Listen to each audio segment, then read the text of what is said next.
Bonjour à tous, je m'appelle Sylvain Mallet, j'accompagne les entrepreneurs aujourd'hui qui démarrent ou qui ont déjà démarré mais qui ont du mal à faire décoller leur chiffre d'affaires. Je vais les accompagner plus spécifiquement sur les stratégies à mettre en place, mais surtout sur ce qui est indispensable, sur le mindset, l'état d'esprit, donc à savoir la confiance en soi, le fait de se mettre en action, d'oser, de sortir de cette fameuse zone de confort pour faire en sorte de réussir à générer un chiffre d'affaires, réussir à vivre cette liberté. Aujourd'hui, je suis très content parce que j'interviewe une personne que j'ai rencontrée il y a peu, mais qui m'a touché particulièrement. Vous allez le voir, pardon, par son côté notamment hypersensible, ou en tout cas hypersensible qui a évolué au fur et à mesure des années. En tout cas, ça, je ne sais pas si on va maintenant parler d'hypersensibilité, mais pour ce côté sensible et entrepreneur, vous allez le voir avec lui que les deux sont compatibles et ça donne un effet du tonnerre. Je vous présente Adrien Piré. Bienvenue Adrien, ça me fait très plaisir de t'accueillir ici. Est-ce que tu veux te présenter un peu plus, un peu mieux que ce que je t'ai présenté? Oui, je te remercie d'abord Sylvain pour ce temps, cette fenêtre ouverte que tu m'accordes. Puis ça me fait très plaisir de te rencontrer aussi. Qu'est-ce que je peux dire pour me présenter? Oui, j'ai un parcours d'hypersensible et j'ai été amené à chercher des moyens de vivre en paix avec cette sensibilité, ce qui m'a amené à me former à tout un tas de techniques de thérapie, d'abord pour moi, et puis ensuite, ça m'a donné l'élan d'accompagner d'autres personnes qui étaient dans la même situation que moi avant. Et donc, je suis devenu thérapeute et enseignant spirituel. Et puis, comme beaucoup de gens, comme beaucoup d'entrepreneurs du mieux-être en particulier, et puis beaucoup d'entrepreneurs de manière générale, au début, j'avais de la difficulté à me vendre. J'étais en conflit avec l'argent, en conflit avec le marketing, en conflit avec la vente. Et donc, mon parcours m'a amené à me réconcilier avec ça aussi, à trouver la paix avec ça aussi. Et maintenant, j'accompagne d'autres entrepreneurs du mieux-être à faire aussi la paix de leur côté avec la vente, avec le marketing, avec l'argent pour pouvoir pérenniser leur entreprise et du coup aider plus de gens en fait, aider plus, aider mieux, puisque quand on a une entreprise pérenne, forcément, c'est plus durable. Et quand on peut combler nos propres besoins, on est d'autant plus disposé à combler les besoins des autres et disponible pour les autres. Voilà comment je vois les choses. C'est intéressant, tu parles tu as évoqué le mot spirituel, et puis on en a un petit peu discuté auparavant. Ce côté spirituel, tu l'associes avec le côté entrepreneur aujourd'hui et c'est pas forcément quelque chose qu'on rencontre tout le temps et j'ai beaucoup aimé ton approche là-dessus. Est-ce que tu peux nous en dire plus? Oui, avec plaisir. J'y repensais encore ce matin parce que je me souvenais d'avoir lu un jour un titre d'un livre que je pense beaucoup de gens connaissent qui s'appelle Les 7 lois spirituelles du succès de Deepak Chopra, que je n'ai jamais lu d'ailleurs. Je n'ai jamais lu que des résumés. Donc je ne sais pas de quoi exactement il en retourne, mais à l'époque, je me souviens que j'avais trouvé ça, c'était il y a longtemps, hein, j'avais trouvé ça présomptueux et puis j'avais trouvé ça incompatible, le succès, le business avec la spiritualité. Et je pense que dans la tête de beaucoup de gens, peut-être, j'espère qu'il n'y a pas que moi, ça faisait pas bon ménage, spiritualité et business et affaires. Et en fait, avec le temps et avec le fait de m'intéresser de plus en plus à comment faire prospérer mon entreprise, à comment faire prospérer mon projet d'aider les autres, j'ai réalisé, au plus je rencontrais des personnes qui avaient du succès dans les affaires, au plus j'ai réalisé qu'en fait, ils étaient des personnes très spirituelles, ce qui était complètement incompatible dans ma vision du passé. Je pensais que les personnes spirituelles devaient forcément faire vœu de chasteté, faire vœu de pauvreté, faire vœu d'abstinence ou que sais-je. Enfin, en tout cas, vivre dans une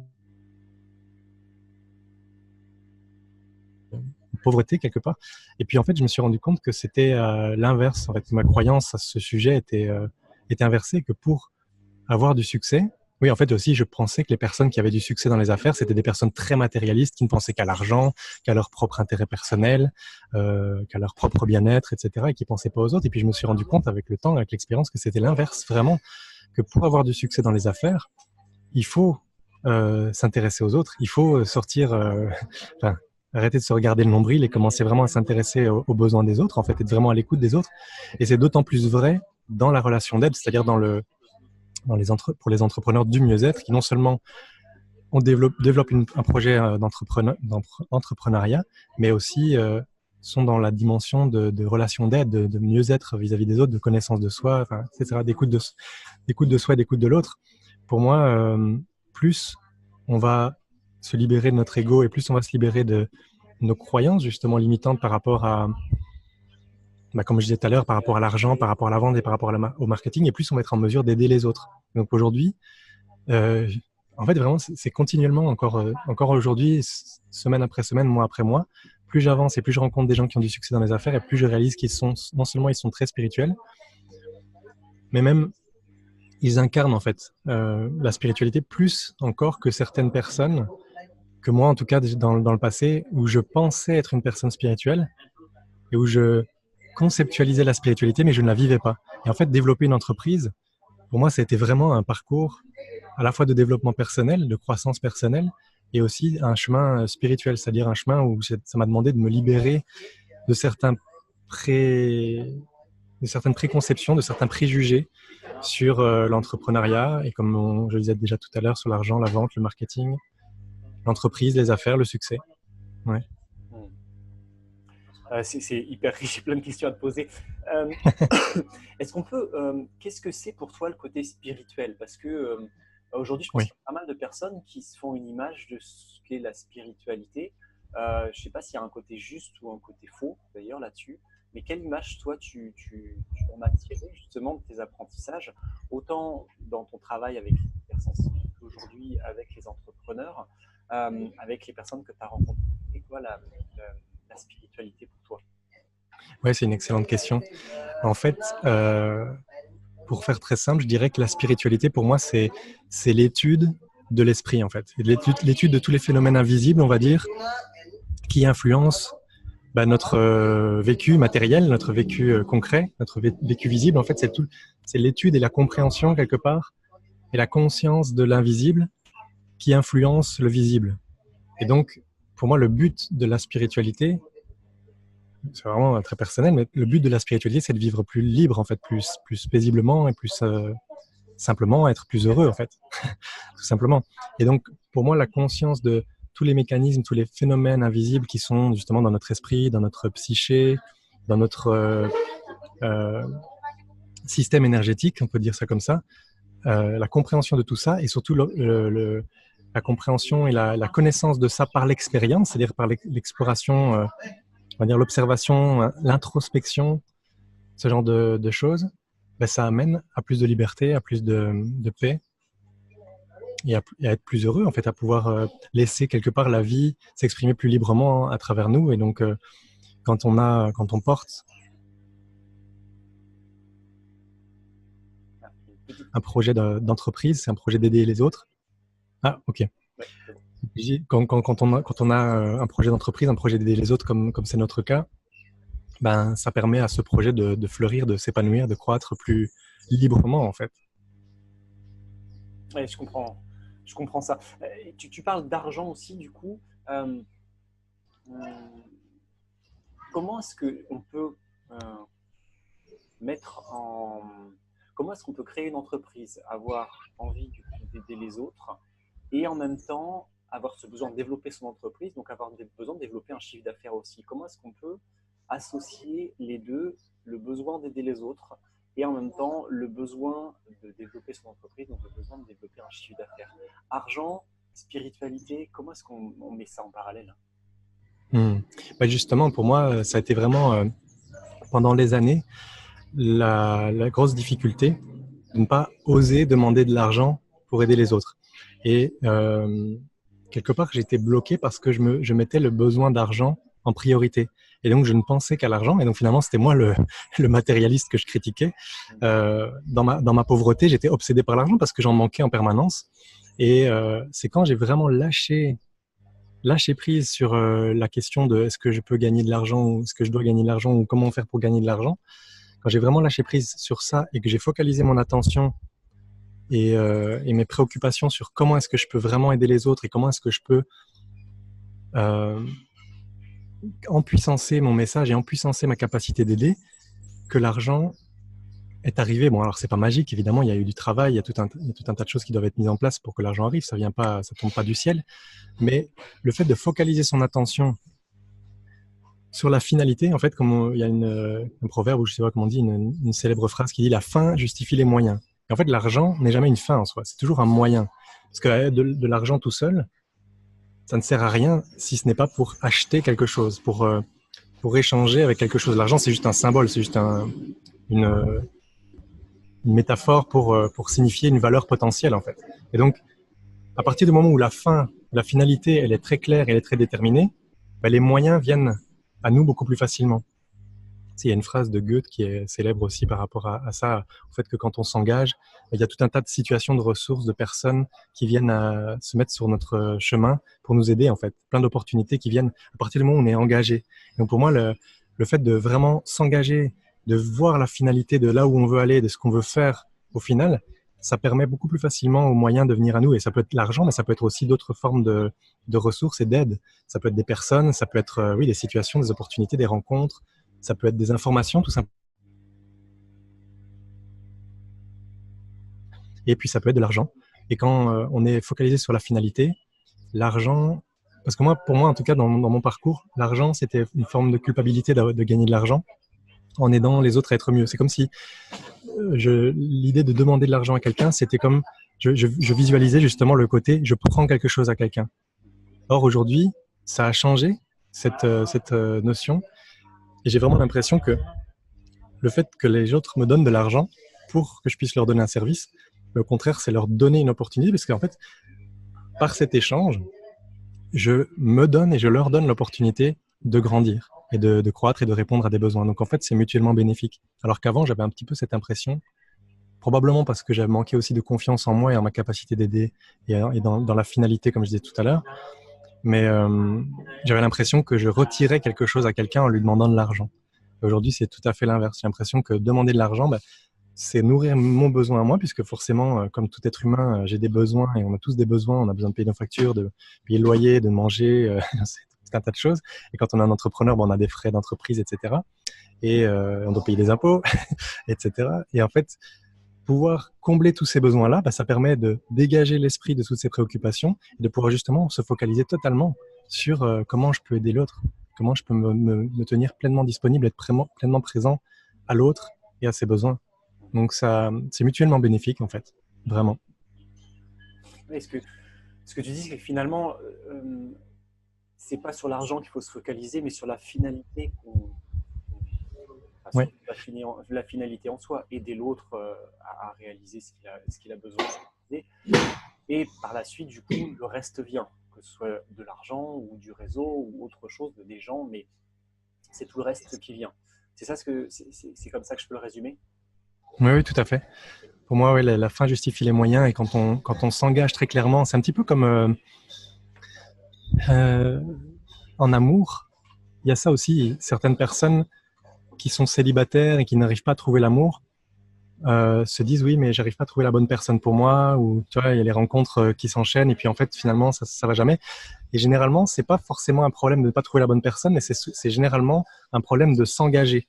Et dans les affaires, j'ai l'impression que c'est un peu pareil, dans l'entreprise c'est un peu pareil. C'est je trouve pas le bon projet, le bon positionnement, le bon produit, le bon public, ou tu sais, quand les affaires ne décollent pas, c'est souvent, dans ce que j'ai observé en tout cas, une question d'intensité de l'engagement. Parce que quand on s'engage vraiment pleinement avec une personne, donc je reviens sur la métaphore de la relation amoureuse, quand on s'engage pleinement vraiment avec une personne, ben, quand on se donne plus, l'autre va se donner plus, et donc du coup, il va pouvoir se créer plus d'échanges, on va se nourrir mutuellement, on va créer, on va nourrir l'amour, on va nourrir le couple, et forcément, ben, ça va être mutuellement bénéfique pour les deux parties, et c'est comme ça que le couple va pouvoir s'épanouir. Et dans l'entreprise, c'est pareil, il y a comme une relation aussi quelque part d'amour, avec on donne du temps, on donne de l'attention, on donne bah, de notre bienveillance, on prend les gens sous notre protection. Et donc, il y a quelque part une relation comme ça aussi mutuellement bénéfique. Quand on s'engage vraiment plus pleinement, il y a aussi une question de responsabilité quoi là-dedans. C'est de prendre la responsabilité, de s'engager pleinement dans la relation avec nos clients, ne fût-ce que dans un sujet ou dans une direction particulière dans notre entreprise. Et c'est ça qui va permettre la croissance de l'entreprise. J'ai l'impression que c'est ça aussi qui va donner énormément de sens, énormément de motivation et amener, comme on disait, ouais, des opportunités, des ressources pour nous aider à accomplir cette vision, cet engagement. Ouais, donc, plus on est engagé, plus on porte cette responsabilité, plus on peut attirer l'argent et autres, enfin, différentes ressources en tout cas. Ouais. Oui. Et je voudrais ajouter un truc par rapport à ça, c'est que j'ai un de mes mentors qui me disait un jour, j'avais pas tout de suite compris ce qu'il m'avait dit à l'époque, il m'avait dit que la plupart des gens considèrent que la liberté, c'est de faire ce qu'on veut quand on veut. Et en fait, dans mon expérience, plus j'ai gagné en liberté, et plus je me suis rendu compte qu'en fait, la vraie liberté, ce n'est pas de faire ce qu'on veut quand on veut, mais c'est d'être vraiment pleinement aligné avec notre mission de vie, entre guillemets, c'est-à-dire à faire vraiment, comme je disais tout à l'heure, ce que la vie me demande de faire à chaque instant, tu vois, c'est de suivre mes élans du cœur, de suivre mes élans spontanés, de suivre ce que j'ai vraiment, vraiment envie de faire. Et donc, à ce moment-là, on a moins de choix, en fait, parce que ça, on le choisit pas, en fait. On choisit pas nos préférences, on choisit pas les élans que la vie met en nous, les désirs que la vie met en nous. On choisit pas d'être un entrepreneur, c'est comme si c'était comme ça nous tombe dessus, entre guillemets. Certaines personnes ont cette fibre-là, d'autres pas. Mais d'aller vraiment, de s'autoriser vraiment à exprimer ce que la vie nous demande d'exprimer, à travers les désirs qu'on a, à travers les rêves qu'on a, à travers les intentions qu'on a. Et du coup, c'est moins, on a moins de choix, mais on a plus de liberté parce qu'on est plus en accord, en fait, on est plus aligné avec qui on est, en fait, avec ce que la vie nous demande d'être. Donc, on est plus à sa place. Ouais. Donc en fait, plus on veut aller chercher la liberté, quelque part, moins on a de choix, mais plus on est aligné avec ce qu'on fait. Okay. Ça me fait penser à un livre que j'imagine que tu dois connaître qui s'appelle Le Secret. À un moment donné, tu as évoqué le fait que ça ne venait pas forcément comme ça tout seul, le fait d'être investi dans son business, investi dans son activité. Qu'est-ce que tu penses d'ailleurs de ce livre-là? J'imagine que tu l'as. Alors, si tu l'as peut-être pas lu, tu en as dû voir des résumés, mais ouais, je pense qu'il y a beaucoup de personnes qui le connaissent. Je pense pas te prendre en traître en me demandant si tu le connais déjà. Oui, je connais, je l'ai lu. Et j'ai vu le film aussi, parce qu'il y a eu un film. Ouais. Je pense que je me souviens plus très bien, parce que c'est quand même longtemps que j'avais vu le film et que j'avais lu le livre. Alors, en résumé, dans Le Secret, ils expliquent que une grosse partie des choses que l'on veut voir arriver, en fait, il est important en fait de le visualiser, de le penser, d'y croire, de le vivre déjà pour que tout simplement ça vienne en fait. Ça arrive presque naturellement. Il y a toute une histoire notamment sur une personne qui avait besoin d'argent et à un moment donné, je devais voir, il reçoit dans sa boîte aux lettres en fait l'argent dont il a besoin, quelque chose comme ça. Histoire de parler, si ça te rappelle quelque chose. Ouais. Oui, c'est ça, c'est le principe de la loi d'attraction. Ça, en fait, je suis en accord avec ça, mais j'ai l'impression qu'il manque une grosse partie. Il manque 50% de la recette, entre guillemets, avec ça, parce que le fait de visualiser, de désirer très fort, de croire très fort que ça peut arriver, etc., c'est super important et c'est clair que sans ça, il y a beaucoup moins de chances que ça se produise. Donc d'avoir un rêve, de le nourrir, d'y croire, de vibrer, de mettre plein d'émotions là-dedans, de le visualiser avec précision, avec clarté, etc., c'est hyper précieux. Ça aide énormément à ce que quelque chose se matérialise. J'utilise ça très régulièrement dans ma vie. J'ai fait ça pour ma compagne, j'ai fait ça pour ma maison, j'ai fait ça pour mes voyages, j'ai fait ça pour mon entreprise. Par contre, il y a un truc qui n'est pas enseigné dans Le Secret, ou en tout cas, je ne me souviens pas si ça l'est. En tout cas, j'ai l'impression qu'il y a beaucoup de gens qui ne l'entendent pas, cette partie-là, parce qu'elle est plus désagréable à entendre et plus difficile à maîtriser. C'est la partie lâcher prise. C'est la partie faire confiance. Parce que quand comme je disais tout à l'heure, dans le début de mon activité, je vibrais en fait le manque d'argent. J'avais envie d'argent, je visualisais comment ça pouvait être, comment je pouvais faire prospérer mon entreprise. J'avais envie de croître, j'avais envie d'avoir plus de succès. Mais du coup, ma vibration, mon intention, quelque part, elle était teintée de ce manque.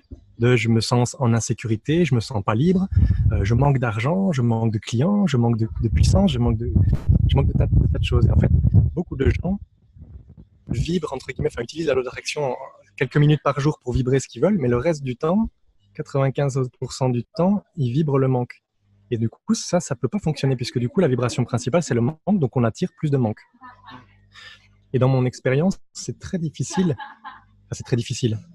Ça demande d'apprendre, et c'est pour ça aussi d'ailleurs que je parle de spiritualité, parce que pour moi, le lâcher-prise, c'est quelque chose de spirituel. Ça demande de bien comprendre comment fonctionne notre esprit, de voir justement cet attachement et cette crispation qu'on a sur certaines idées, certains concepts, comment on voudrait que les choses soient.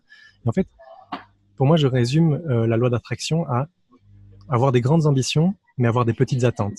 C'est-à-dire oser rêver grand, oser se se rêver dans la meilleure version de soi-même, dans l'idéal de ce qu'on peut imaginer, mais aussi avoir ce détachement de n'avoir aucune attente, ou en tout cas des très petites attentes sur comment ça va se produire, quand ça va se produire, sous quelle forme, par quel intermédiaire, etc.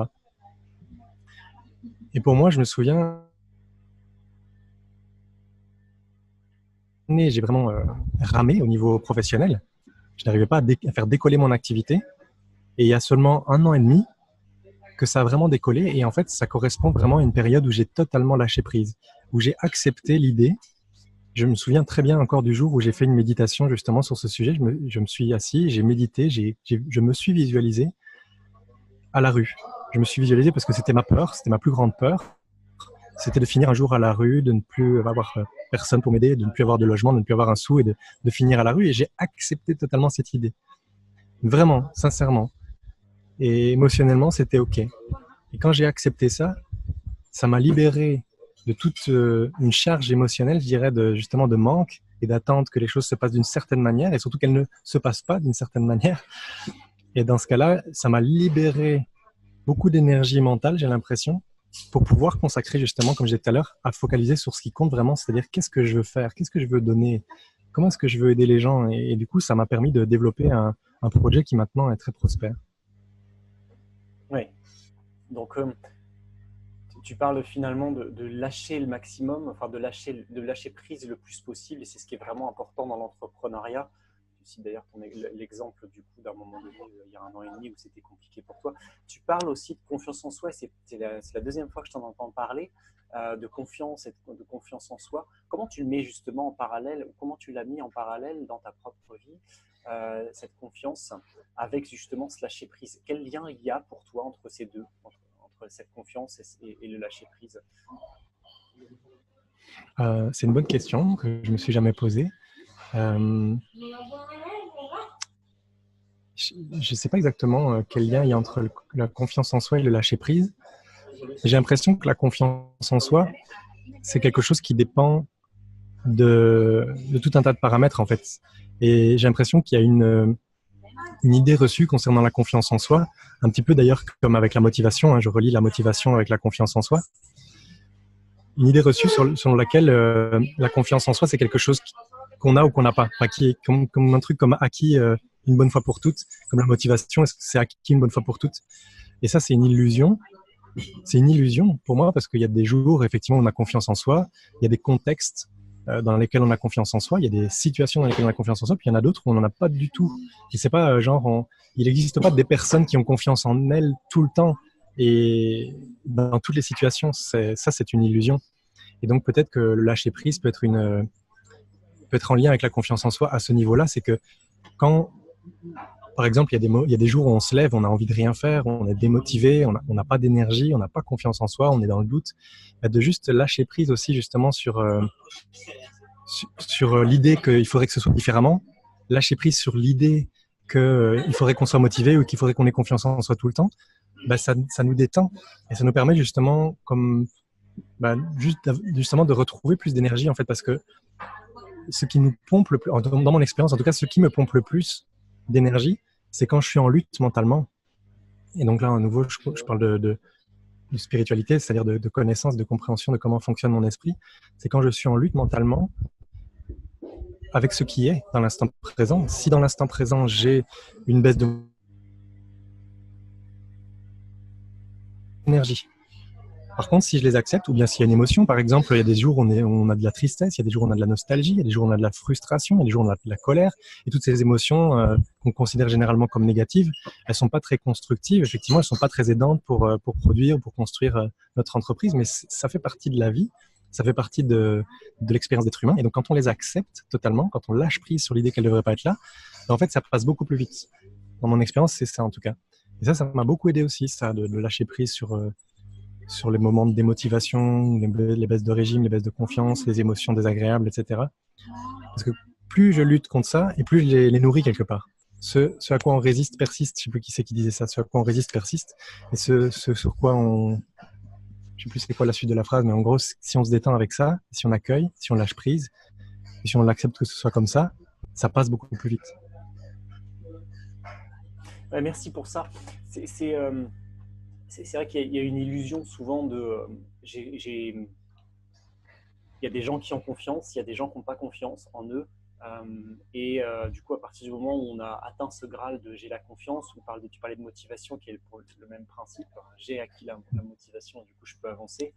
Je te remercie parce que c'est important de le noter, cette partie-là, que c'est pas acquis et que c'est un travail c'est un travail de tous les jours. C'est un peu comme, je retrouve la même notion que la liberté ou des grands mots et des grands concepts comme ça, où c'est un peu un combat de tous les jours quand même. Essayer de trouver ça.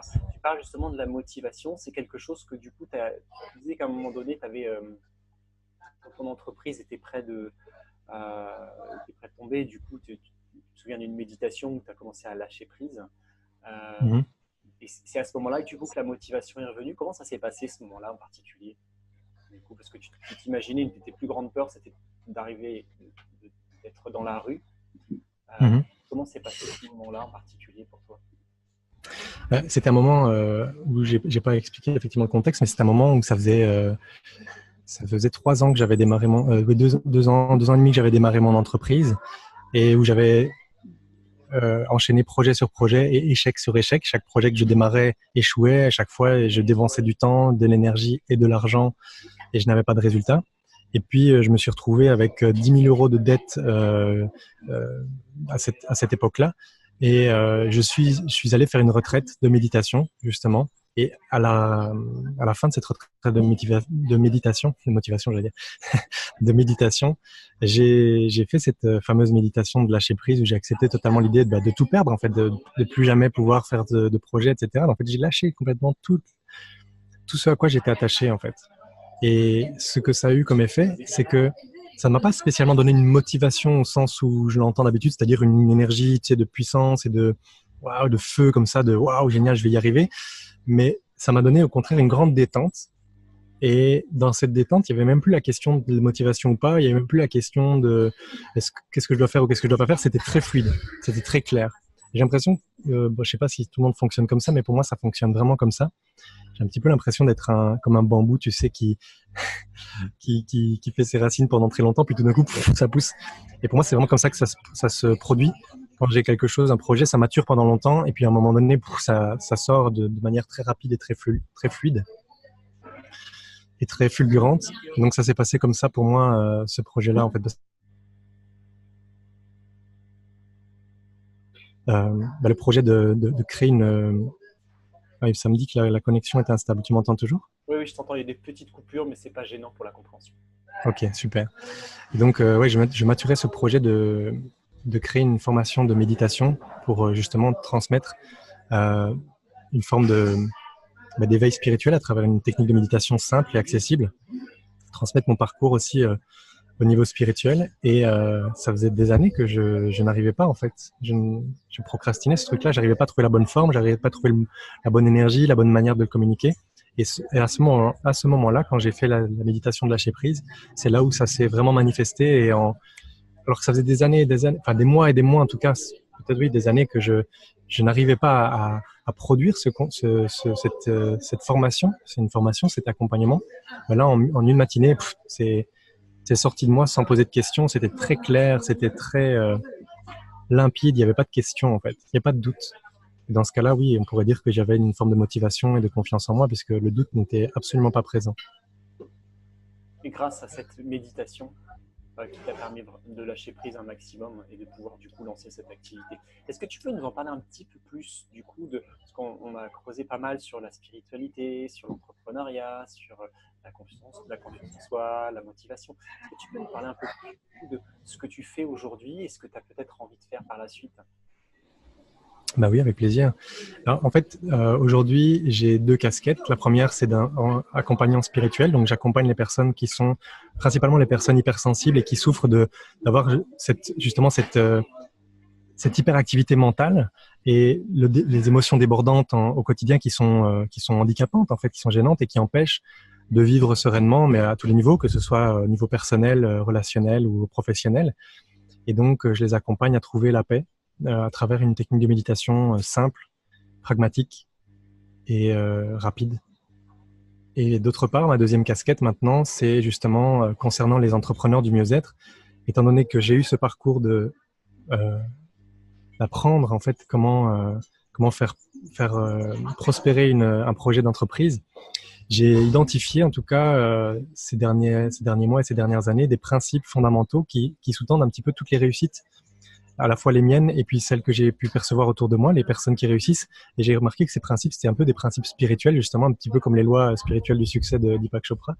Il y a comme des grands principes fondamentaux qui sous-tendent toutes les techniques et toutes les stratégies marketing et toutes les réussites, en fait, que ce soit d'ailleurs au niveau de l'entreprise, comme au niveau des relations personnelles ou d'autres projets, comme par exemple, je sais pas moi, un projet de perte de poids ou projet je sais pas, tout projet en fait qu'on peut entreprendre ou de se perfectionner dans un instrument de musique ou dans un sport. Ça fonctionne en fait dans tous les domaines. Donc aujourd'hui, je transmets ces principes-là principalement aux entrepreneurs du mieux-être pour les aider à justement faire prospérer leur entreprise, et à travers eux, ma mission, c'est de contribuer encore aussi au mieux-être, à la paix, à la liberté d'autres personnes à travers ces autres entrepreneurs que j'accompagne. Ok, merci Adrien. J'ai envie de te poser une dernière question. Qu'est-ce qui... Ah, je t'entends plus. Pardon? Ok, c'est bon, ça avait coupé. J'ai envie de te poser une dernière question. Si tu avais à accompagner un entrepreneur qui, tu vois, démarre a des difficultés, un peu comme toi peut-être à un moment donné, où tu avais du mal à faire des chiffres d'affaires, qu'est-ce qui est important pour toi? Comment tu définirais un entrepreneur qui a du succès, qui réussit, qui arrive à faire décoller son chiffre d'affaires? C'est quoi allez, je vais dire les trois choses importantes pour toi à faire ou à être ou à penser comment tu définirais cet entrepreneur-là? Ok, c'est une très bonne question. J'aime beaucoup tes questions. C'est difficile de résumer à 3, mais je dirais clairement l'engagement. L'engagement, comme on en parlait tout à l'heure, le fait de vraiment, vraiment pleinement s'engager, c'est-à-dire de prendre une décision ferme et mûrement réfléchie. Donc, quelque part, avant l'engagement, il y a peut-être un travail d'introspection à faire pour vraiment sentir ce qui est la meilleure décision, la meilleure direction à prendre. Donc, l'engagement, ça c'est sûr. Je dirais aussi la vision, la clarté de vision, savoir exactement où on veut aller, justement, ça se recoupe un petit peu avec l'engagement. Et alors, en troisième point, je dirais l'humilité.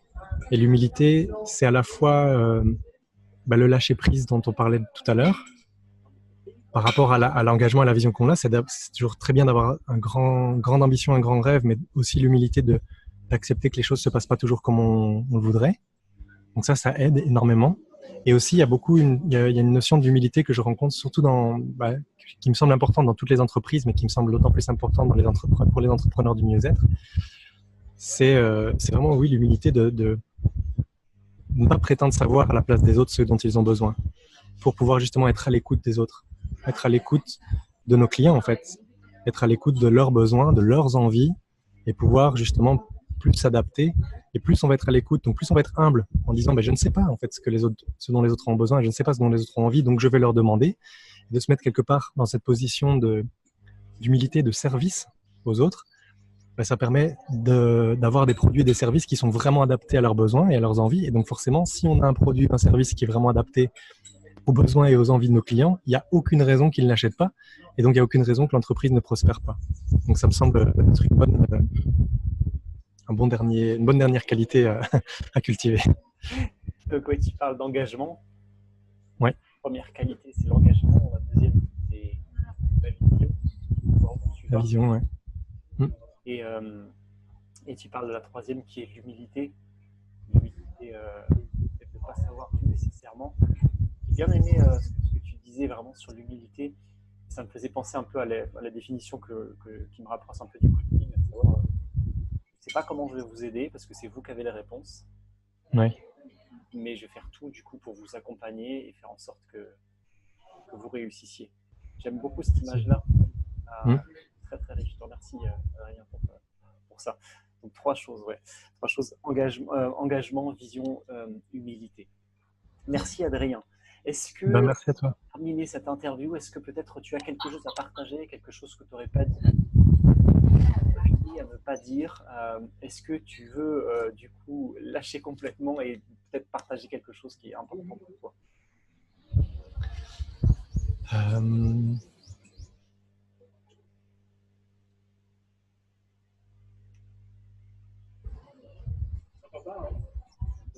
Ce qui est le plus important pour moi, c'est de toujours revenir en fait à la question de pourquoi.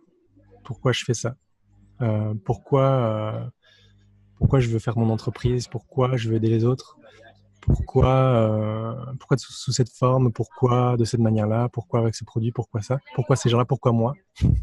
Et c'est une question qui sous-tend les trois choses dont on vient de parler, l'humilité, la vision et l'engagement, parce que pourquoi on s'engage, c'est d'avoir une bonne raison en fait de s'engager. La vision, ben, c'est aussi pourquoi je fais tout ça, c'est quoi la finalité, c'est quoi la vision dans la finalité, et pourquoi j'ai une moins de facilité à le relier à l'humilité, mais si, c'est aussi pourquoi, c'est pour être au service. Et je pense que quand, en fait, le besoin de contribution, en tout cas chez moi, est un besoin important. Et je pense qu'il est important chez tous les êtres humains. À partir du moment où nous, en tant qu'être humain, on arrive suffisamment à combler nos besoins de base, et il y a une espèce de besoin de contribution qui se met en évidence quand on est heureux relativement sur les autres plans. Ben, on a besoin d'aider les autres, on a ce besoin de s'en sentir utile et de contribuer. Donc ça me semble être important de se ramener systématiquement à la question pourquoi.